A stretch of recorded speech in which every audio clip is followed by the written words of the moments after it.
नमस्कार, मैं हूं दिबांग। एबीपी न्यूज़ के इस बेहद खास इंटरव्यू में आपका स्वागत है। मेरे मेहमान हैं 2024 चुनाव के सबसे बड़े रणनीतिकार, देश के गृह मंत्री अमित शाह। आपका स्वागत है। सबसे पहले ये देखें कि 2 दौर के चुनाव हो चुके हैं, लेकिन जो मतदान का जो परसेंटेज है वो कम रहा। कैसे आंकते हैं आप इसको? देखिए, इसका विश्लेषण तो करना चाहिए। हम तो चुनाव के मैदान में हैं, आप लोगों के पास समय होता है, विश्लेषण करिए। मगर मैं बता देता हूं, ये 2 चरण के चुनाव में भारतीय जनता पार्टी और साथी दल 100 का आंकड़ा पार करके बहुत आगे निकल चुके हैं और हम निश्चित रूप से एनडीए 400 पार करने जा रही है। मोदी जी तीसरी बार प्रधानमंत्री बनने जा रहे हैं। पर विपक्ष का कहना है कि बीजेपी के वोटर नहीं निकल रहे हैं। अब विपक्ष से क्या अपेक्षा करते हैं? विपक्ष ऐसा कहेगा कि हम हारने का चुनाव लड़ रहे हैं। मैं जमीन पर लोगों के बीच में रहने वाला व्यक्ति हूं। मैं आपको बताता हूं, बीजेपी का समर्थक, एनडीए का समर्थक, मोदी जी का समर्थक, एक एक वोटर जुनून के साथ पोलिंग कर रहा है। उदासीनता है तो इंडिया अलायंस के खेमे में है। और शायद, मैंने कोई ऐसा विश्लेषण नहीं किया है, परंतु शायद ये उदासीनता जो थोड़ी बहुत दिखाई पड़ती है, उसी का कारण वो ही होगा। ये जो बात है कि वोटिंग कम, परसेंटेज कम हुई, एक वजह ये भी हो सकती है, ये जो नारा लगा 400 पार, मतलब, और जो कहते हैं कि भाई आएगा तो मोदी ही, तो लोगों को लगा कि अगर मोदी ही आएगा, इसी वजह तो नहीं है कि उदासीन हो गया वोटर? जरा भी नहीं है। मोदी को वोट देने वाला हर व्यक्ति, मोदी के साथ जुड़ा हुआ हर व्यक्ति, भाजपा के साथ जुड़ा हुआ हर व्यक्ति देश के लोकतंत्र के इस यज्ञ में अपनी आहुति देने के लिए तैयार है। मेरी बात याद रखना दिबांग जी, भारतीय जनता पार्टी और एनडीए के समर्थक अपना पूरा वोटिंग कर रहे हैं। उदासीनता कहाँ है, ये जब नतीजे आएंगे तब मालूम पड़ेगा। एक बात ये देखी जा रही है कि मुद्दा विहीन एक तरह से चुनाव है, यानी कोई बड़ा एक थीम नहीं है इसकी। जैसे आप देखिए 2014 में था अच्छे दिन आने वाले हैं, 2019 की बात करें तो ये था कि घर में घुस के मारेंगे। इस बार कोई ऐसी बात नहीं निकल के आ रही है चुनाव में अब तक। नहीं, मीडिया की दृष्टि से नहीं हो सकता, देश की दृष्टि से बहुत बड़ी बात है, बहुत बड़े मुद्दे भी हैं। इस 10 साल के अंदर हमने देश के 80 करोड़ लोगों के जीवन में बहुत परिवर्तन लाया है। गरीबी से, बेइंतहा गरीबी से जीने वाले सारे लोगों के जीवन में परिवर्तन लाने का काम भारतीय जनता पार्टी की नरेंद्र मोदी सरकार ने किया है। लगभग 10 करोड़ से ऊपर एवरेज, कहीं 14 करोड़, कहीं 12 करोड़, कहीं 13 करोड़ हमने गरीबों के घर में गैस दिए हैं, पीने का पानी दिया है, टॉयलेट दिया है, घर ही दे दिए हैं, 5 लाख तक का बीमा दिया है। कई करोड़ लोगों को, लगभग 60 करोड़ से ज़्यादा लोगों को हमने प्रति माह, प्रति व्यक्ति 5 किलो अनाज फ्री ऑफ कॉस्ट दिया है। सबको कोरोना के टीके लगे हैं। ढेर सारे लोग, 80 करोड़ लोग जो अपने आप को ये पूरी लोकतांत्रिक प्रक्रिया से कट ऑफ पाते थे, वो आज आशा के साथ ये चुनाव प्रक्रिया में शामिल हो रहे हैं कि ये चुनाव प्रक्रिया से ही मेरा भला होगा। मैं मानता हूं ये बहुत बड़ा मुद्दा है। देश का अर्थतंत्र आज पटरी पर चढ़ा हुआ है। 11वें नंबर पर 10 साल तक मेंटेन किया था जो अटल जी छोड़ कर गए थे। अर्थशास्त्री प्रधानमंत्री उसको वहीं का वहीं रखकर चले गए। नरेंद्र भाई ने 10 साल में 5वें नंबर पर लाया है। और मैं दिबांग जी आपकी चैनल पर देश की जनता को एक गारंटी मोदी की बताना चाहता हूं, तीसरी बार मोदी जी को प्रधानमंत्री देश की जनता बना दें, हम संसार का 3रे नंबर का अर्थतंत्र बनेंगे। इसके साथ देश सुरक्षित हुआ है। आतंकवाद पर आज पूर्णतया काबू पा लिया गया है। नक्सलवाद समाप्ति के कगार पर है। Internal security, external security complete control में है। महिलाओं की सुरक्षा बहुत सुधरी है। ये सारे कोई मुद्दे ही नहीं है क्या? बहुत बड़े मुद्दे हैं भैया, और इसको ही देश की जनता एक्सटेंड करना चाहती है। और ये सारा जो चमत्कार है, ये पूर्ण बहुमत की स्थिर सरकार के कारण हुआ है। 2 बार मोदी जी को पूर्ण बहुमत मिला, एक स्थिरता आई राजनीति में। 30 साल की मिली जुली सरकारों से देश को मुक्ति मिली, एक निर्णायक नेतृत्व मिला जिसने पॉलिसियां भी बनाई, पॉलिसियां इंप्लीमेंट भी करी और परिणाम भी प्राप्त किया। इसके कारण आज पूरे देश में हौसला बढ़ा है। 130 करोड़ लोग ये संकल्प लेकर बैठे हैं कि 2047 में विकसित भारत हम निश्चित रूप से देखेंगे और हम दुनिया के सर्वोच्च स्थान पर पहुंच सकते हैं। ये बहुत बड़ी बात है। किसी भी नेता के लिए सबसे बड़ा अचीवमेंट क्या होता है? अपने देश की जनता का सामूहिक आत्मविश्वास जागृत करना। और नरेंद्र मोदी जी ने 130 करोड़ लोगों के सामूहिक आत्मविश्वास को जागृत करने में बहुत बड़ी सफलता प्राप्त की है। मैं मानता हूं जनता चुनाव के दिन का राह देखकर बैठी है। डिब्बे खुलने दीजिए, एक तरफा एनडीए के पक्ष में वोटिंग हो। एक बात ये देखी जा रही है कि जो 400 पार की जो बात हुई, जो नारा लगा, उसमें आपके सांसद है फैजाबाद के लल्लू सिंह जी, कारवार से आपके सांसद है अनंत हेगड़े, उम्मीदवार हैं अरुण गोविल, उम्मीदवार हैं ज्योति मिर्धा। इन लोगों ने ये बात कही कि ये संविधान में परिवर्तन के लिए है। इसको लेकर विपक्ष ने बहुत उड़ान भरी, बड़े आप बातें कही। खुद प्रधानमंत्री हालांकि कह चुके हैं कि अगर अम्बेडकर भी आ जाएं तो वो उसमें परिवर्तन नहीं कर सकते। क्या ये जो मैसेजिंग है इसमें कुछ कंफ्यूजन हुआ इन कैंडिडेट्स के बयानों की वजह से? जरा भी कंफ्यूजन नहीं हुआ है। दिबांग जी, आप तो स्टडीड पत्रकार हो, आपका स्टडी होना चाहिए। आपने खुद ने भी स्टडी कर आना चाहिए। हमारे पास पूर्ण बहुमत और संविधान बदलने के लिए बहुमत 10 साल से है। हमने पूर्ण बहुमत का क्या गलत इस्तेमाल किया? हमने पूर्ण बहुमत का धारा 370 को समाप्त करने में उपयोग किया, ट्रिपल तलाक को समाप्त करने में उपयोग किया, सीएए को लाने में उपयोग किया और राम मंदिर के निर्माण में उपयोग किया। ये क्या अनाप शनाप राहुल जी बोले लगते हैं। कभी मिलना हो जाए तो बताओ कि कोई भी चीट पकड़ा दे। ऐसे नहीं पढ़ लेते भैया, स्वयं का दिमाग अप्लाई करना होता है। क्या बोले जा रहे हैं? 10 साल से हमारे पास पूर्ण बहुमत है, देश की जनता ने ही दिया है। 30 साल के बाद स्थिर सरकार पहली बार 14 में आई और मोदी जी के नेतृत्व में 10 साल चली। हमने क्या किया है? हमने गरीब, दलित, आदिवासी, पिछड़े, उनको मजबूत किया है। उनके अधिकारों की लड़ाई लड़ी है और अधिकारों की लड़ाई में परिणाम भी लाए। इतने सालों तक पिछड़ा वर्ग को संवैधानिक मान्यता नहीं थी, नरेंद्र मोदी जी ने दी। इतने सालों तक पिछड़ा वर्ग को सेंट्रल के इंस्टीट्यूशन में रिजर्वेशन नहीं था, नरेंद्र मोदी ने दिया। और एक कांग्रेस पार्टी क्या अनाप शनाप आरोप लगा रही है। मैं आपको बताता हूं, एसटी, एससी, ओबीसी के रिजर्वेशन के साथ, आरक्षण के साथ किसी ने छेड़खानी की है तो अपनी वोट बैंक की राजनीति के कारण कांग्रेस पार्टी ने की। कर्नाटक में मुसलमानों का आरक्षण कर दिया। कभी ऐसा होता है कि एक धर्म के सारे लोग पिछड़े हो गए? कोई सर्वे नहीं, कुछ नहीं। हैदराबाद में कर दिया। किसके परसेंटेज कटे? ओबीसी के कटे। एसटी, एससी और ओबीसी का आरक्षण डाइल्यूट करने का काम आजादी के बाद अगर किसी एक पार्टी ने किया है तो कांग्रेस पार्टी ने किया, मुस्लिम आरक्षण देने के लिए। और ये बहुत फर्म है। हम धर्म के आधार पर आरक्षण को नहीं मानते हैं।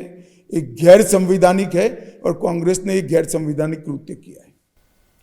आपने जो ये कहा कि ये शरिया पर चलेंगे, कांग्रेस मैंने नहीं कहा, कांग्रेस ने कहा है। कांग्रेस ने कहा। ये शरिया कैसे आया इसमें?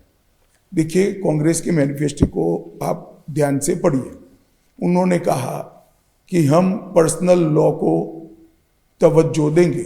पर्सनल लॉ कौन सा है देश में? एक ही है, मुस्लिम पर्सनल लॉ।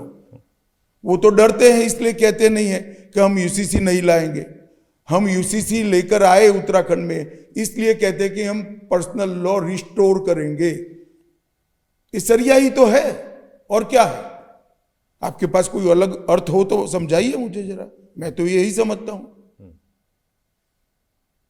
या तो कांग्रेस पार्टी ने समझाना चाहिए। पर्सनल लॉ से क्या मतलब है? और किसी भी पंथ निरपेक्ष देश में कानून धर्म के आधार पर कैसे हो सकता है? हमारी संविधान सभा का यह मैंडेट है कि इस देश के विधानमंडल और संसदों ने यूनिफॉर्म सिविल कोड लाना चाहिए। आज कांग्रेस उससे मुकर रही है वोट बैंक की पॉलिटिक्स के कारण। उनको माइनॉरिटी के वोट चाहिए, इसलिए पर्सनल लॉ की हिमाकत करते हैं, वकीलात करते हैं। हमारे संकल्प पत्र में हमने स्पष्टता से कहा है, समय आ गया है कि पूरे देश में यूसीसी लगाया जाए। ये बताइए कि आप अगर इतनी सीटें मांग रहे हैं, 400 सीटें मांग रहे हैं जनता से, तो योजना क्या है आपकी? करना क्या चाहते हैं आप इतनी सीटों का? मैं तो 542 की 542 में हमारे विचार वाले लोग ऐसा चाहता हूं। सीटों देखिए, पार्टी का विस्तार और योजना, इसको शंका से नहीं देखना चाहिए। हमने हमारा संकल्प पत्र कोई छिपा नहीं रखा है ना, देश के सामने है। हमने कहा है कि हम यूसीसी लगाएंगे। हमने कहा है 5 साल तक 80 करोड़ लोगों को मुफ्त राशन देंगे। हमने कहा है नए 3 करोड़ घर बनाएंगे। हमने कहा है हर घर में नल से जल पहुंचाएंगे। हमने कहा है हर घर में पाइप से गैस पहुंचाएंगे। हमने कहा है पीएम सूर्य घर योजना से देश के करीब करीब 1 करोड़ लोगों का बिजली का बिल शून्य कर देंगे। हमने कहा है 3 करोड़ लखपति दीदी बनाकर वीमेन लेड डेवलपमेंट करेंगे। यही करना है, और क्या करना है? पर इसके लिए 400 सीटों की जरूरत नहीं है, वो तो आप बहुमत से कर सकते हैं। तो आपका ये मतलब है कि भारतीय जनता पार्टी अपनी सीटें कम कर दे क्योंकि दिव्यांग को तकलीफ है? अरे भाई, कोई भी पार्टी अपना विस्तार ही करना चाहती है। हमने अच्छा काम किया इसलिए अधिकार से वोट मांग रहे हैं। भारत की जनता के वोट पर नरेंद्र मोदी और भारतीय जनता पार्टी का अधिकार है। ये बताइए कि अगर घोषणा पत्र की बात करें तो कांग्रेस का जो घोषणा पत्र है उसमें कई लोग लुभावन चीज़ें हैं। उन्होंने नौकरियां देने की बात की, उन्होंने 400 रुपये दिहाड़ी मनरेगा के लिए करने की बात की। इसी सवाल कांग्रेस वालों को आपके माध्यम से पूछता हूँ जी। इंदिरा जी ने 3 पीढ़ी पहले कहा था, कांग्रेस पीढ़ियों से चलती है इसलिए कहता हूँ, ये 4थी पीढ़ी है इनकी। 3 पीढ़ी पहले कहा था कि हम गरीबी हटाएंगे। क्या हुआ? मोदी जी जब प्रधानमंत्री बने 2014 में 60 करोड़ परिवार में एक भी बैंक अकाउंट नहीं था। 14 करोड़ लोगों के घर में टॉयलेट नहीं था। 10 करोड़ लोगों के घर में गैस नहीं था। देश के 7 करोड़ लोगों के पास घर नहीं था, घर में खाना नहीं था, स्वास्थ्य की सुविधाएं नहीं थी। पहले आपकी दादी जी ने कहा था आप हटा नहीं पाएंगे। आपके वादों पर कौन भरोसा करेगा भैया, बताओ? कोई भरोसा नहीं करता। पर जैसे 30 लाख नौकरियां हैं, दिहाड़ी बढ़ाने की बात है, इस तरह की चीज़ें बीजेपी के मैनिफेस्टो में नहीं दिखती हैं, लोक लुभावन चीज़ें। नहीं, हमने करा है। मोदी जी ने अभी 1 साल में 10 लाख नौकरियां दी 2023-24 में। हमने तो कर दिखाया है, और ये तो ड्यूटी है। एक और जो महत्वपूर्ण एक बहुत ये मुद्दा है कि जिस तरह से इंडिया अलायंस की पार्टी है सीपीएम, उसने कहा कि वो परमाणु हथियारों को नष्ट करेगी। देखिए, अब कम्युनिस्ट पार्टी का मैनिफेस्टो का कोई मतलब नहीं है, परंतु मुझे दुख इस बात का है कांग्रेस ने भी इस पर आपत्ति नहीं की है। देश की सुरक्षा के साथ इस तरह की लूज बातें कर खिलवाड़ नहीं करना चाहिए। हमारे अकेले से परमाणु शस्त्रों से मुक्त होने से क्या विश्व में शांति हो जाएगी? मैं पूछना चाहता हूं कम्युनिस्ट पार्टियों को, क्यों ये सलाह रसिया और चाइना को नहीं देते हो? क्यों पाकिस्तान को नहीं देते हैं? और क्या मकसद है?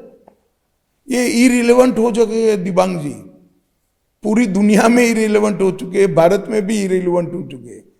मगर आप जैसे गिने चुने पत्रकार रह गए हैं जो कम्युनिस्ट पार्टी को ध्यान से पढ़ते हैं। मैं तो सबको पढ़ता हूं। नहीं, पढ़ना कोई बुरी बात नहीं है, इसको मान लेना ठीक नहीं है। मैं ही कहता हूं कि ये जो बीजेपी वाले कहते हैं कि इनके पास प्रधानमंत्री का कोई चेहरा नहीं है, फिर आप ये कहते हैं इनकी सरकार आएगी तो हर साल एक नया प्रधानमंत्री मैंने आएगा। कहता किसी इंडिया अलायंस के नेता ने ही कल कहा है कि हमारे 5 साल में 3 प्रधानमंत्री बनेंगे। शायद योजना हर साल एक की होगी, परंतु अभी 3 तो बोल ही गए हो। मैं नहीं कहता। इसमें आपका जो प्रचार है उसमें बहुत ये देखा जा रहा है अमित जी कि एक तरीके से आप कांग्रेस का डर दिखा रहे हैं कि कांग्रेस आएगी तो ऐसे कर देगी, कांग्रेस आएगी तो ये बिगाड़ देगी, शरिया कर देगी। ऐसा क्यों नहीं है कि बीजेपी जो अपना काम किया उसकी बात करे? वो तो और बोलते, वो हम बोलते ही है, परंतु ये हमारी एक भी बात कांग्रेस पर थोपी हुई नहीं है। कांग्रेस ने अपने मैनिफेस्टो में पर्सनल लॉ की बात करी है, तो इंटरप्रिटेशन तो होगा ही होगा। देश की जनता के सामने ये बात रखना हमारा दायित्व है भाई। संजय सिंह बेल पर बाहर आ गए हैं, मुखर हैं, कह रहे हैं कि आप लोग जो हैं वो ईडी का इस्तेमाल करते हैं उनको दबाने के लिए, विपक्ष पर हमला करने के लिए, विपक्ष के खिलाफ आप ईडी का इस्तेमाल करते हैं। इस आरोप को मैं आपको बताता हूं, कम से कम आप पार्टी ने बोलना नहीं चाहिए। आप पार्टी का पूरा चरित्र मैं आपको बताना चाहता हूं। आज इन्होंने कहा था हम कभी राजनीति में नहीं आएंगे, हम भ्रष्टाचार के खिलाफ लड़ने वाले लोग हैं, हम राजनीतिक दल नहीं बनाएंगे। अन्ना बेचारे रह गए साइड पर, इन्होंने दल बना दिया। फिर उन्होंने कहा था हम गाड़ी नहीं लेंगे, बंगला नहीं लेंगे, सिक्योरिटी। बंगला लिया तो लिया, सरकारी बंगले को तोड़ मरोड़ कर करोड़ों रुपए का खर्च कर शीश महल बना दिया। इन्होंने कहा था हमारी लड़ाई भ्रष्टाचार के खिलाफ है, अब खुद भ्रष्टाचार के मुकदमे में धर लिए गए। वो कहते हैं हम कट्टर ईमानदार हैं, मगर अरेस्ट होने के बाद भी इस्तीफा देने की मॉरल ताकत नहीं है। वो ऐसा मानते हैं कि मैं इस्तीफा दूंगा तो मेरी पार्टी बिखर जाएगी। आज तक भारत के इतिहास में कभी नहीं हुआ है कि किसी भी व्यक्ति किसी भी आरोप में अरेस्ट हुआ तो मॉरल ग्राउंड पर उसने पहले इस्तीफा नहीं दिया। और हमारा संविधान में भी इसकी व्यवस्था नहीं है, क्योंकि संविधान निर्माताओं ने ऐसी निर्लज्जता की कभी कल्पना ही नहीं की थी कि कोई व्यक्ति अरेस्ट हो जाए और इस्तीफा ना दे। तो ऐसा प्रोविजन भी नहीं करा कि इस्तीफा देना पड़ेगा। सब ऐसा मानते हैं तो बड़ी स्वाभाविक सी चीज है, हो ही जाएगी। केजरीवाल की कल्पना, इस तरह की निर्लज्जता की कल्पना हमारे संविधान निर्माताओं ने नहीं करी थी। तो क्या सरकार को बर्खास्त करने की कोई बात आप सोच रहे हैं? कोई हम कुछ नहीं सोचते हैं, ऐसा हमने कहा भी नहीं। क्या कर सकते हैं आप ऐसा? कर सकते हैं या नहीं कर सकते, उस दिशा में कोई गया ही नहीं है। अब उनको जनता इस्तीफा कराएगी, हम नहीं कराएंगे तो कभी ना कभी। केजरीवाल की जहां तक बात है, वो ये कहते हैं कि उनको सिर्फ एक बयान पर फंसाया गया, जेल में रखा गया। औरो फार्मा के शरद चंद्र रेड्डी हैं, उन्होंने नवंबर 22 में उनको गिरफ्तार किया गया। उन्होंने 5 करोड़ बीजेपी को दिए, उसके बाद इलेक्टोरल बॉन्ड, उसके बाद उन पर वो जेल से बाहर निकले, उनको अप्रूवर बनाया गया, उनको माफ़ी मिली, केजरीवाल जेल चले गए। इस सब में अप्रूवर बनाने से माफ़ी नहीं मिलती है, केस चलता है। ये गलत फहमी फैलाई जा रही है। और सवाल इनके खिलाफ क्या सबूत है, ये हाई कोर्ट में अप्रिशिएट हुआ है। हाई कोर्ट ने कहा है कि इनके खिलाफ सबूत है, उनकी केस को खारिज कर दिया गया है। अब मीडिया की जगह उनमें उन्होंने कोर्ट में जिरह करनी चाहिए। पर एक बात ये भी है कि जो पीएमएलए कानून है वो बहुत कड़ा कानून है, कड़ा ही होना चाहिए। सुप्रीम कोर्ट ने भी कहा कि भाई इसमें आप कर क्या रही हैं जांच एजेंसी, आप सप्लीमेंट्री चार्जशीट लगाते रहिए, लोगों को गिरफ्तार करते रहिए, केस की इन्वेस्टिगेशन चलाते रहिए। सुप्रीम कोर्ट के जो भी टिप्पणियां हैं, इस पर जरूर सरकार और ईडी ने सोचना चाहिए, समय मर्यादा तय करनी चाहिए या, परंतु ईडी के कानून को डाइल्यूट नहीं करना चाहिए। आपको क्या लगता है कि ये कानून ऐसे ही रहना चाहिए? जी, धन शोधन के मामलों में कोई रियायत नहीं होनी चाहिए, भ्रष्टाचार के मामलों में कोई रियायत नहीं होनी चाहिए। आम आदमी पार्टी का तो ये आरोप है कि आप उन्हें तोड़ना चाहते हैं, उन्हें ख़त्म ही कर देना चाहते हैं, इसलिए आपने उनके एक के बाद एक नेता, कई कई मंत्री उनके आज जेल में हैं और कोई भी छूट नहीं रहा है। ऐसा है भाई, इमरजेंसी से ज्यादा बड़ा प्रयास इस देश में विपक्ष को खत्म करने का हुआ ही नहीं, फिर भी कोई खत्म नहीं हुआ। और हम तो भुक्तभोगी है इमरजेंसी के, हम ये सत्य को जानते हैं। ऐसा प्रयास करना ही बेईमानी है और कोई नहीं कर रहा है ऐसा प्रयास। मगर आप भ्रष्टाचार करते जाओ, बेइंतहा भ्रष्टाचार कर दो और आपको कोई हाथ न लगाए क्योंकि आप शोर मचाओगे, ऐसा भी नहीं चलता है। भ्रष्टाचार की ही बात करें, अमित जी, तो देखिए कि 15 अगस्त को प्रधानमंत्री ने लाल किले के प्राचीर से कहा कि भ्रष्टाचार के खिलाफ वो लड़ने वाले हैं, एक बड़ा मुद्दा उन्होंने उसको बताया। इधर हम देख रहे हैं कि जब से चुनाव की घोषणा हुई, आपने बहुत सारे भ्रष्टाचारियों को पार्टी में शामिल कर लिया।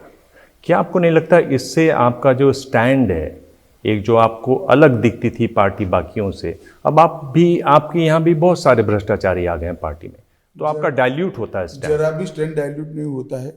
मैं फिर से एक बार रिपीट करना चाहता हूं, मैं कई बार कई साक्षात्कार में कह चुका हूं, हमने एक भी केस विड्रॉ नहीं किया है।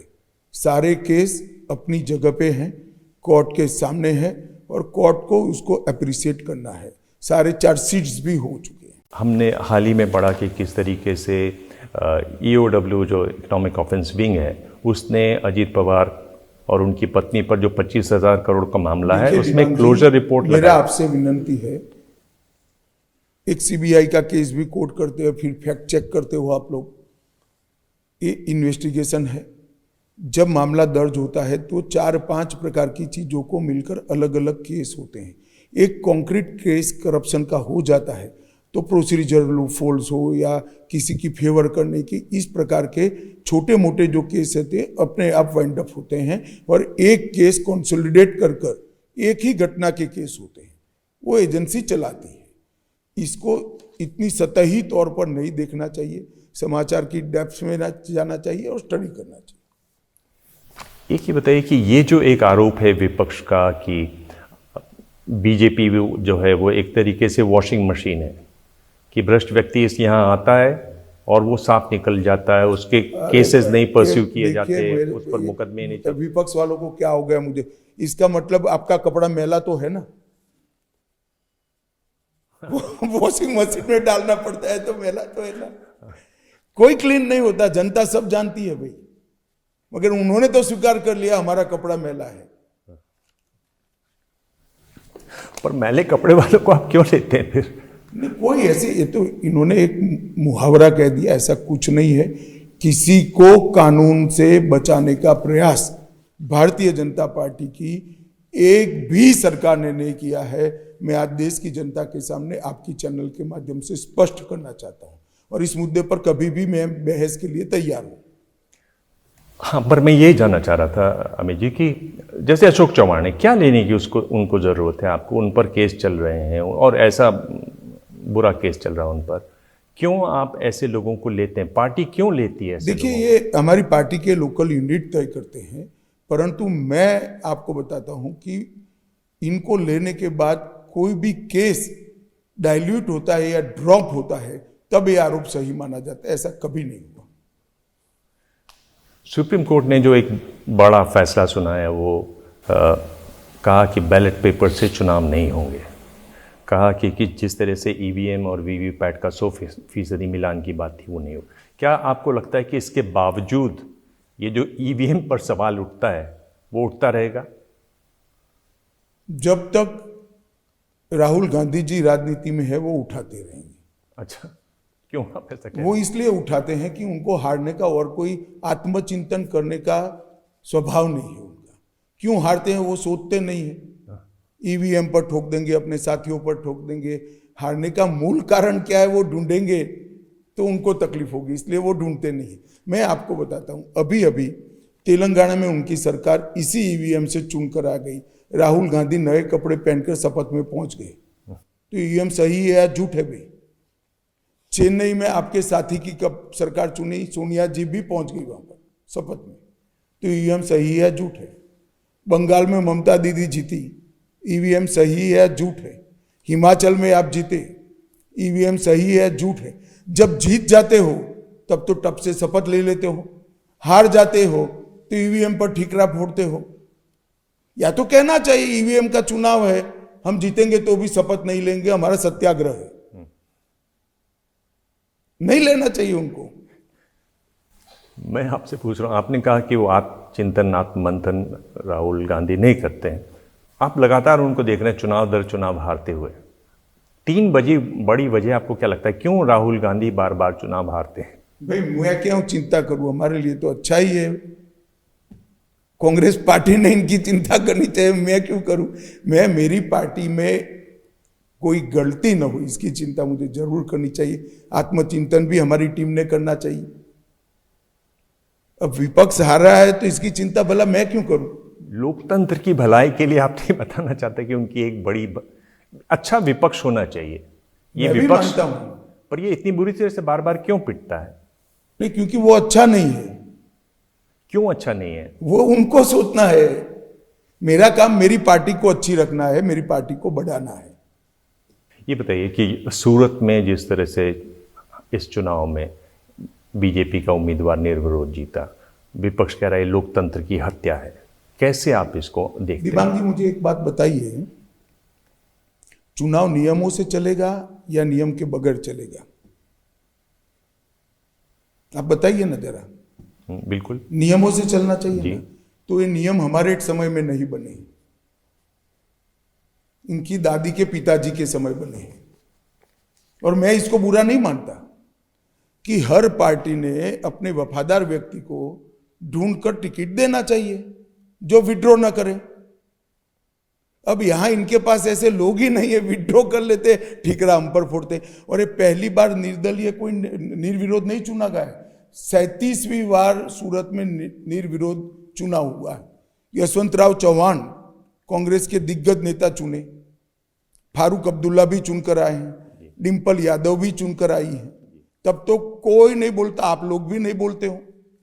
कुछ पत्रकार तो ऐसे हैं, उस समय का और आज का 2 ट्वीट में रखूं तो उनके शायद बदन पर एक भी कपड़ा ना बचे।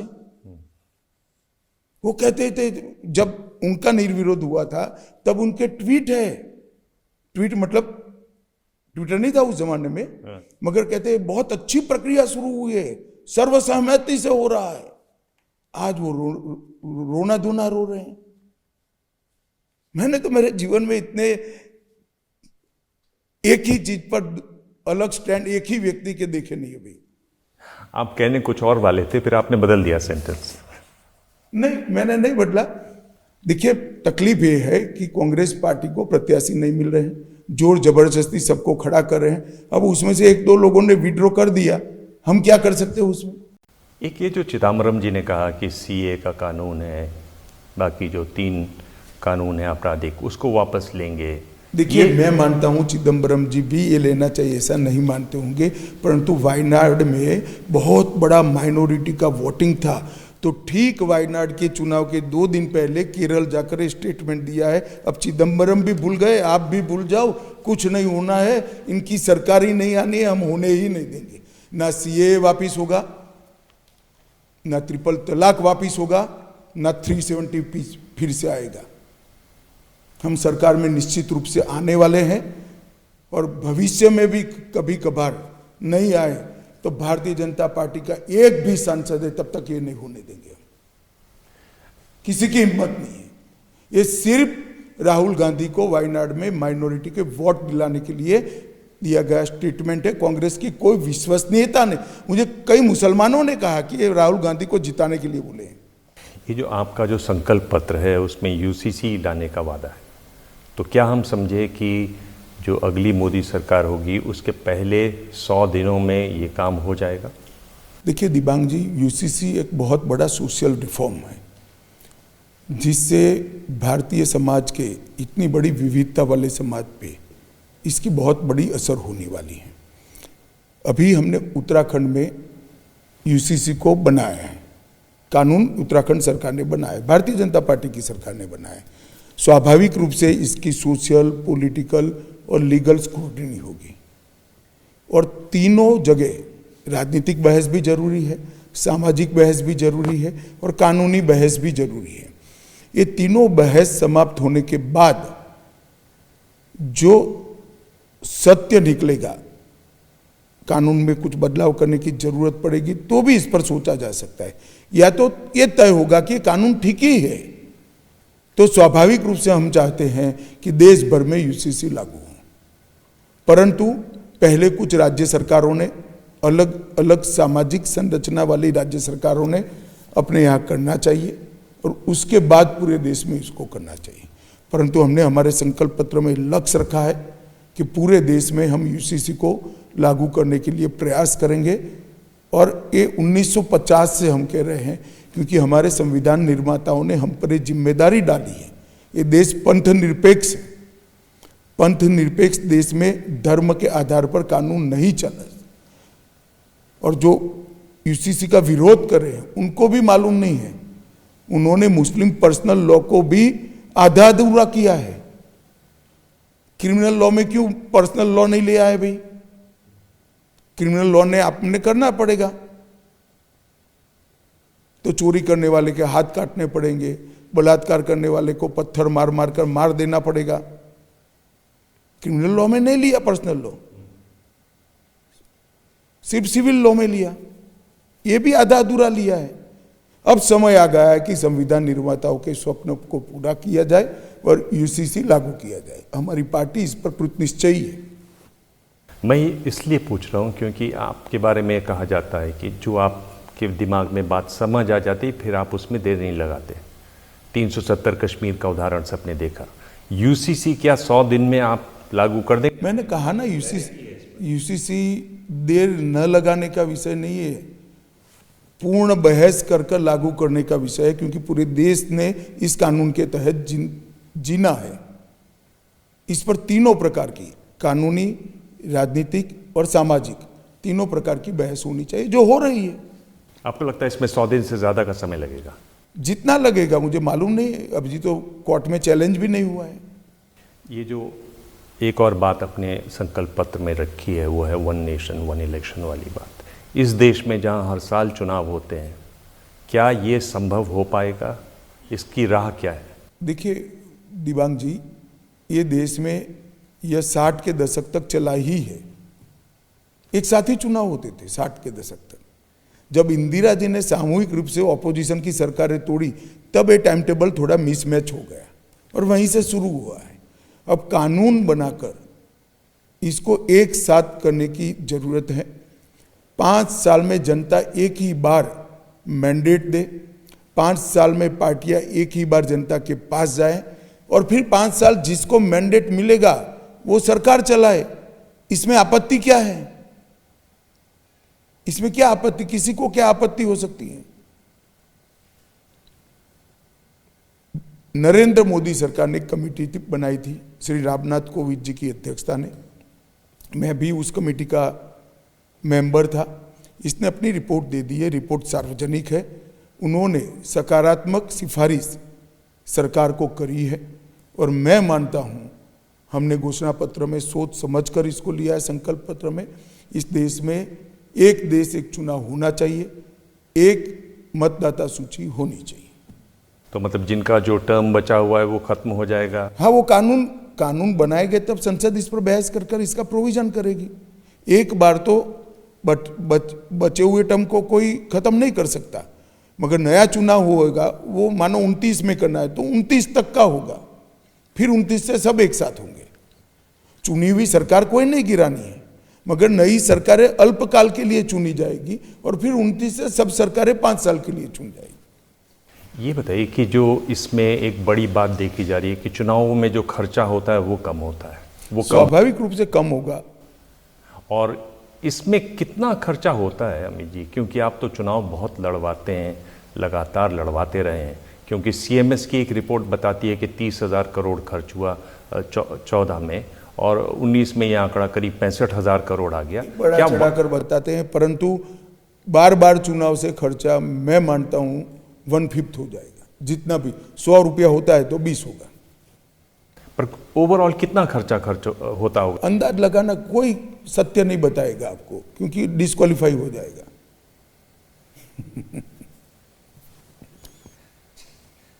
एक इलेक्टोरल बॉन्ड की जो बात है जिसको सुप्रीम कोर्ट ने खारिज बताया किया, गैर कानूनी बताया, आपको आश्चर्य हुआ सुप्रीम कोर्ट के फैसले पर?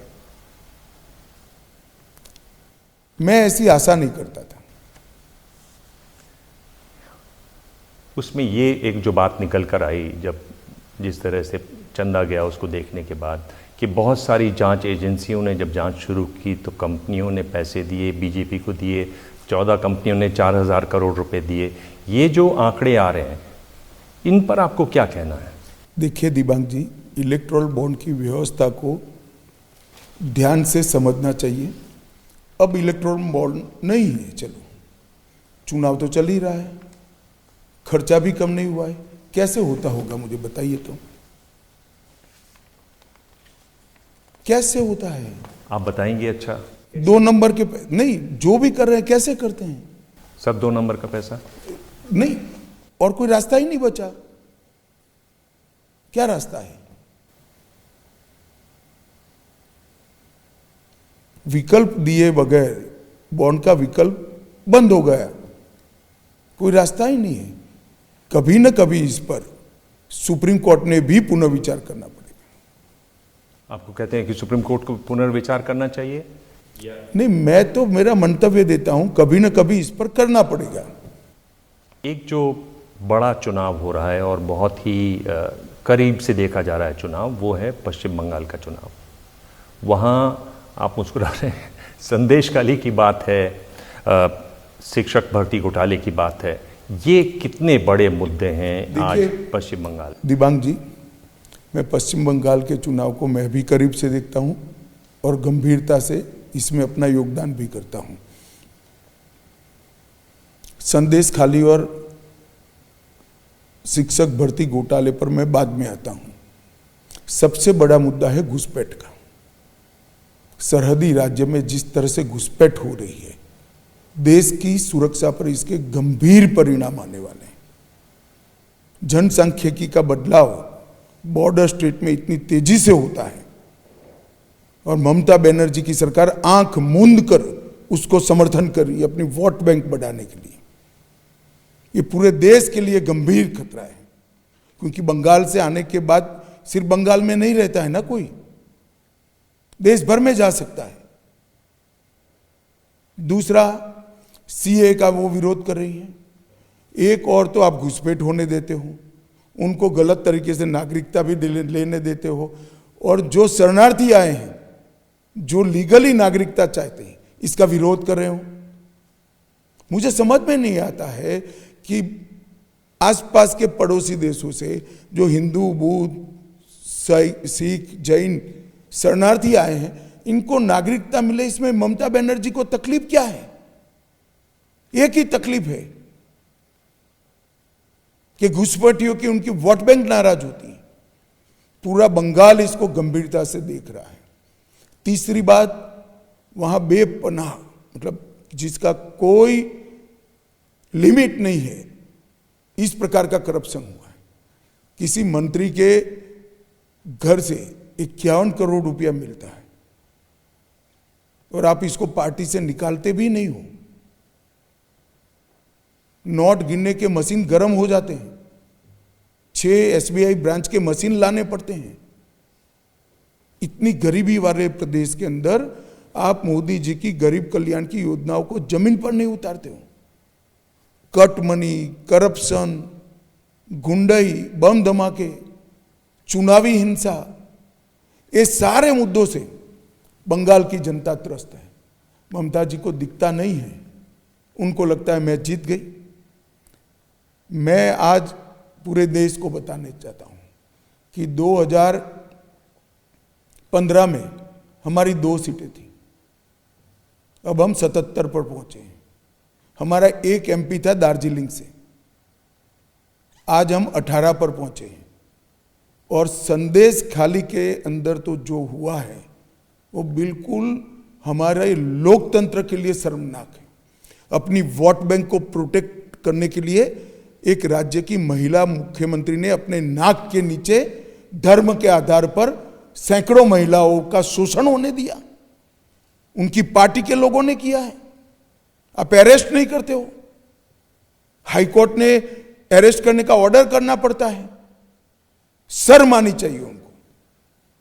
और शिक्षक भर्ती घोटाले में भी गरीब घर के तेजस्वी लाखों अभ्यर्थियों ने परीक्षा दी थी, निर्लज्जता के साथ पैसा लेकर 25,000 लोगों को नौकरी देना पड़ा, जिसको बंगाल हाईकोर्ट ने खारिज कर दिया नौकरियों।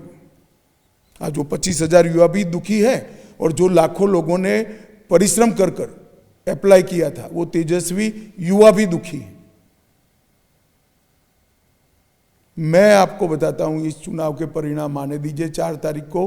हम कम से कम शब्द बहुत महत्वपूर्ण है, कम से कम 30 सीट भारतीय जनता पार्टी इस बार जीत कर बाहर आएगी बंगाल से।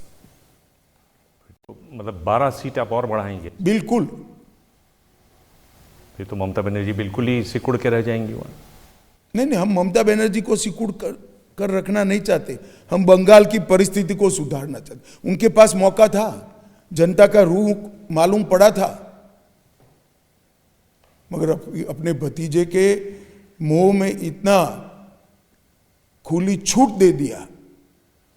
चारों ओर करप्शन, लॉ एंड ऑर्डर की पोजीशन खत्म, ऑपोजिशन को लटका कर फांसी दे देना। कब तक चलेगा डेमोक्रेसी में? इस बार देवांग जी मेरी बात याद रखना, कम से कम 30 सीट भारतीय जनता पार्टी बंगाल में इस बार जीतने जा रही है। बंगाल पर आप हमेशा सीटों का दावा करते हैं, बड़ा दावा करते हैं, इस बार भी आप बड़ा दावा करते हैं। अमूमन मैं सच भी पढ़ा हूँ। हाँ, इस बार देखते हैं हम लोग, इस बार कैसा होगा, जरूर ये देखना बहुत चाहता महत्वपूर्ण होगा इस बार। एक और राज्य है, बिल्कुल आप पश्चिम में चले आइए, महाराष्ट्र, जहाँ पर 2 बड़ी पार्टियाँ 2 फाड़ हो गई। आपने एक तरीके से नेताओं को तोड़ लिया। क्या वर्कर भी, वोटर भी उन पार्टियों के साथ जुड़े हुए हैं? और क्या जिस एनसीपी के वर्कर ने, वोटर ने बीजेपी का विरोध किया जिंदगी भर, क्या वो अब चुनाव आ रहा है तो बीजेपी को वोट देगा, वोट ट्रांसफर हो पाएंगे? देखिए, सबसे पहले तो हमने तोड़ा है पार्टियों के, आरोप आपका ठीक नहीं है। शरद पवार जी ने सुप्रिया जी को पार्टी की नेता बनाने के मोह में अपनी पार्टी को तोड़ा है, और उद्धव जी ने अपने बेटे को मुख्यमंत्री बनाने के मोह में अपनी पार्टी को तोड़ा है। उनकी पार्टियां स्वयं टूटी हैं। जहां तक वोट शिफ्टिंग का सवाल है, कुछ तो वोट शिफ्ट होता ही है, परंतु गत चुनाव में जो मैंडेट मिला था 2019 में, वो मोदी जी का मैंडेट था। उद्धव जी को भी जो वोट मिले थे वो मोदी जी के नाम के वोट मिले थे, और वोटर जस का तस नरेंद्र मोदी जी के साथ है। जो एनडीए में है वो सारों को वोटर पसंद करेगा, उसका मुझे विश्वास है। मैंने बहुत डिटेल दौरा किया है महाराष्ट्र का। महाराष्ट्र में हमारी पोजीशन 1-2 सीट बढ़ सकती है, 1-2 सीट कम हो सकती है, इससे ज़्यादा बड़ा परिवर्तन नहीं होगा। पूरा महाराष्ट्र नरेंद्र मोदी जी के साथ रहेगा। पर ये जो कह रहे हैं कि लोग इमोशनली अब भी उद्धव ठाकरे के साथ हैं, उधर शरद पवार के साथ हैं, क्योंकि ये इतने दिनों से रहे। देखिए, छोटे से कमरे में बहस अंतहीन है। मैंने मेरा आकलन बता दिया। 4 तारीख को आप आपके शो में बताइएगा कि मेरा आकलन सही था या झूठा था। एक और राज्य जो जहां बहुत रोचक चुनाव होने वाला है पश्चिम बंगाल महाराष्ट्र के बाद, वो है कर्नाटक। कर्नाटक में अभी काफ़ी सीटों पर वोटिंग होनी बाकी है। वहाँ देवेगौड़ा के जो ग्रैंडसन हैं, उनकी जिस तरह से वीडियो आज वायरल है प्रज्वल रेवन्ना की, क्या कहते हैं आप, कैसे देखते हैं इसको, कैसे समझते हैं? आप गृह मंत्री भी हैं देश के। देखिए, किसी वीडियो के आधार, मैंने तो देखी भी नहीं है, आपने भी नहीं देखी है, सिर्फ सुना है। किसी राजनेताओं के चुनाव के वक्त वीडियो जारी करने के आधार पर मैं कुछ कह नहीं सकता। मैं एक छोटा सा सवाल आपको कहना चाहता हूँ। दिव्यांग जी, आप इतने पुराने पत्रकार हैं, कर्नाटक में सरकार किसकी है? बताइए ना जरा आप, किसकी है? कांग्रेस सरकार है। लॉ एंड ऑर्डर किसके हाथ में है? कदम किसने उठाना है? बताइए ना जरा।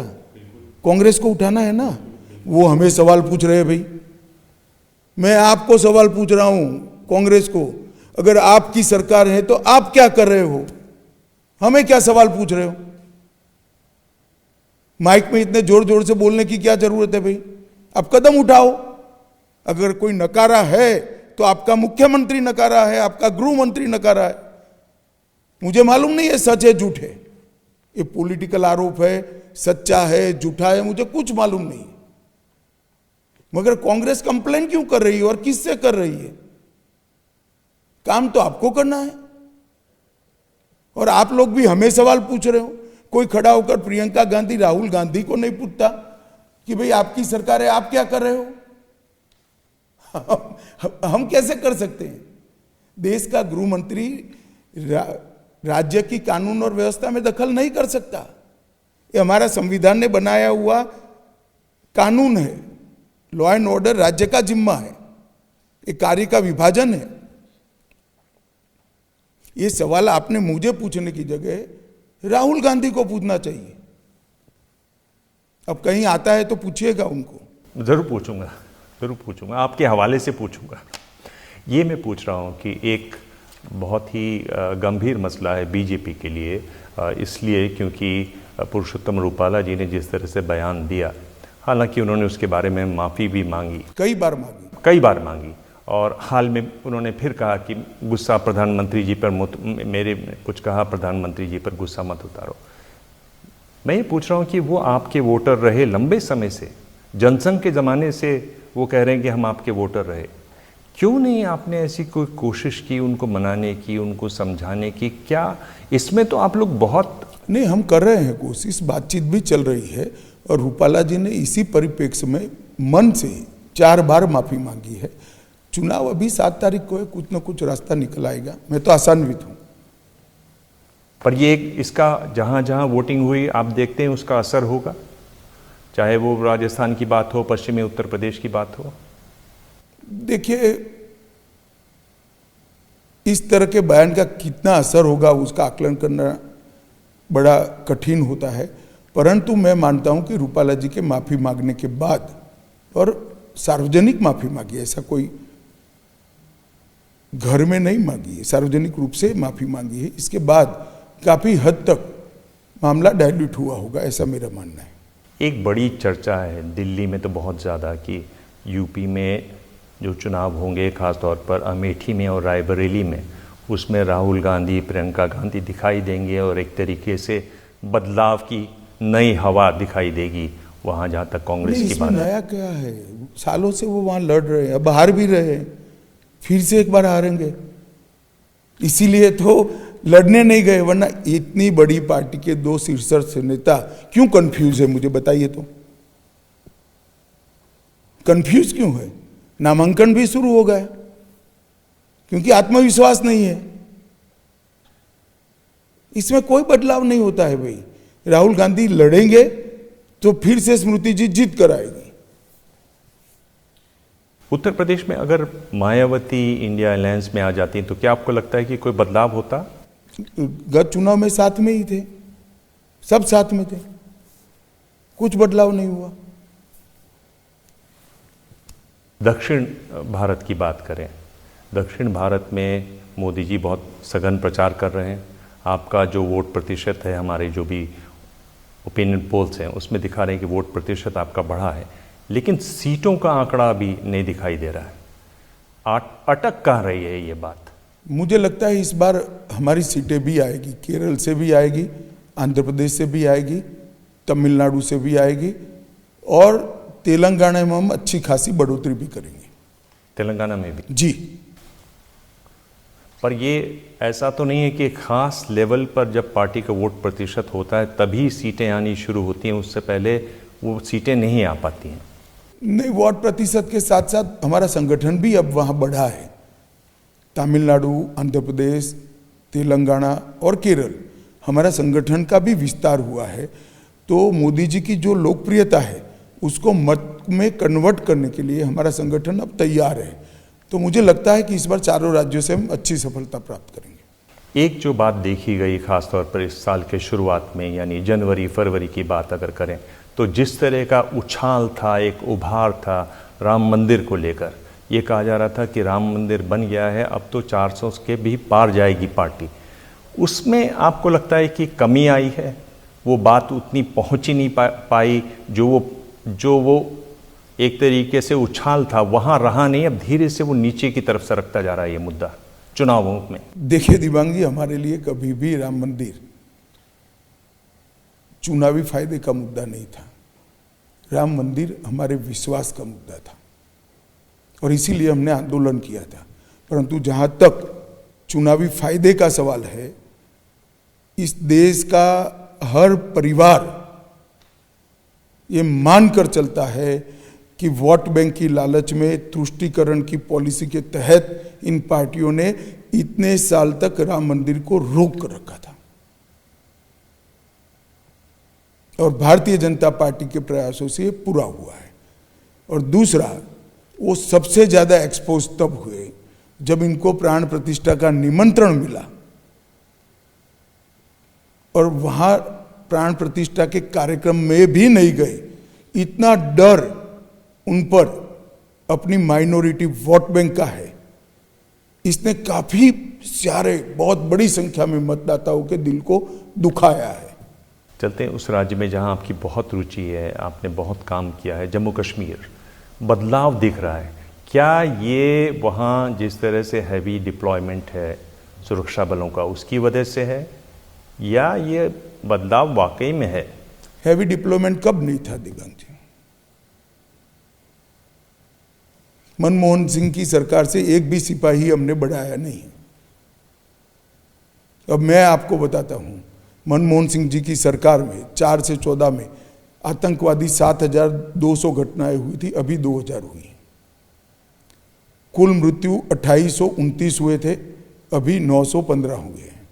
नागरिकों की मृत्यु 1,800 हुए थे, अब 300 हुए हैं। और सिक्योरिटी फोर्सेस 1,060 मरे थे, अब 574 मिले। पत्थरबाजी की घटना अंत में 2,654 हुई थी, आज 0 हुई। 2,80,00,000 यात्रिक पहुंचे। मोहर्रम का जुलूस निकलना शुरू हो गए, वहां रात के थिएटर चालू हो गए, एक साथ 30 थिएटर बनने लगे हैं। इन्वेस्टमेंट आया है, धारा 370 समाप्त हो गई है, एक ध्वज है वहां पर, और लाल चौक पर भी ढंग से जन्माष्टमी मनाई जा रही है और मोहर्रम का जुलूस भी निकल रहा है। ये परिस्थिति का बदलाव जो है जनमानस के बदलाव के कारण हुआ है। डेवलपमेंट के ढेर सारे काम हुए, हर गरीब को अपना अधिकार मिला है, पंचायत के चुनाव हुए हैं, लोकतांत्रिक भागीदारी बढ़ी है। इस सब का परिणाम है वहां वातावरण सुधरा है और मैं आशा करता हूं कि धीरे धीरे नॉर्मल स्टेट हो जाएगा। जो चुनाव हो रहे हैं दुनिया भर में, इस साल करीब 70 देशों में चुनाव हो रहे हैं। एक बड़ी चिंता वो है वो टेक्नोलॉजी का असर, डीप फेक की बात हो रही है। हमने यहाँ देखा कि आपका भी एक वीडियो वायरल हो रहा है जिसमें आप आरक्षण के खिलाफ बोलते दिखाई दे रहे हैं। इसको लेकर चिंता है आपको? इसको लेकर असर पड़ेगा चुनावों में? नहीं, मैं शुरुआत में तो असर दिखाई पड़ेगा, बाद में धीरे धीरे जनता हर व्यक्ति की विश्वसनीयता को जानती है और एक जगह तो कोई बोलता नहीं है इस इश्यू पर। 25 जगह पे मेरे देश में भाषण हुए, मोदी जी के हुए, हमारे राष्ट्रीय अध्यक्ष जी के हुए, राजनाथ सिंह जी के हुए, कई सारे प्रचारकों के हुए।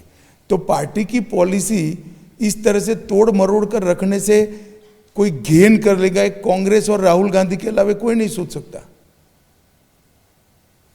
अब एक क्रिमिनल ऑफेंस रजिस्टर हुआ है तो इन्वेस्टिगेशन फेस करें। अब कहेंगे कि हम पर एजेंसियां छोड़ दी हैं। अब फेक वीडियो बनाओगे और केस होगा, फिर कहोगे कि एजेंसियां छोड़ दी हैं।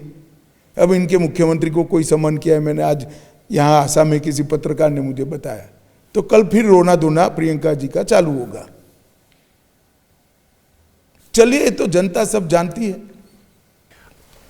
अमित जी, आप आंकड़ा देखते हैं, आप बहुत करीब से चुनाव देखते हैं, आपको सबसे बड़ा राजनीतिक रणनीतिकार चुनाव का माना जाता। कितना आंकड़ा आप देख रहे हैं? अगर मैं आपको 20 की रेंज में बीजेपी का पूछूं तो कितना आप देख रहे हैं? देखिए, 20 की रेंज क्यों, 542 सीटें हैं। मैं आंकड़ा ही बता देता हूं। हम 400 पार एनडीए निश्चित करेगा। मेरी बात आप लिख कर रखिएगा और 4 तारीख को देश की जनता को बताइएगा। 400 पार के बाद कितना? कुछ भी हो सकता है, 400 का पार कर लेंगे हम। और जब सरकार बनेगी तो आपको क्या लगता है कि आप गृह मंत्री रहेंगे? वो मैं नहीं तय कर सकता, मेरी पार्टी तय करती है और मंत्रालय प्रधानमंत्री तय करते हैं। 3 बड़े काम क्या तय किए हैं पार्टी ने? आप कह रहे हैं कि बहुत पार्टी इस पे भी देख रही है कि देखिए, हमारा संकल्प पत्र देश की जनता के सामने रखा है, मोदी जी ने स्वयं रखा है। इसमें 3 नहीं, बहुत सारे बड़े काम हैं और वो सब काम हम निश्चित रूप से, मैं भरोसे से कह सकता हूँ, जो मेरी पार्टी का ट्रैक रिकॉर्ड है, हमारे जितने भी वादे हैं इसको हम पूरा करते हैं। अमित शाह जी, आपने हमें इतना समय दिया। मैं जानता हूँ कि आपने आज बहुत रैलियाँ की, बहुत बड़ा एक रोड शो भी किया यहाँ गुवाहाटी में। बहुत बहुत धन्यवाद। नमस्कार।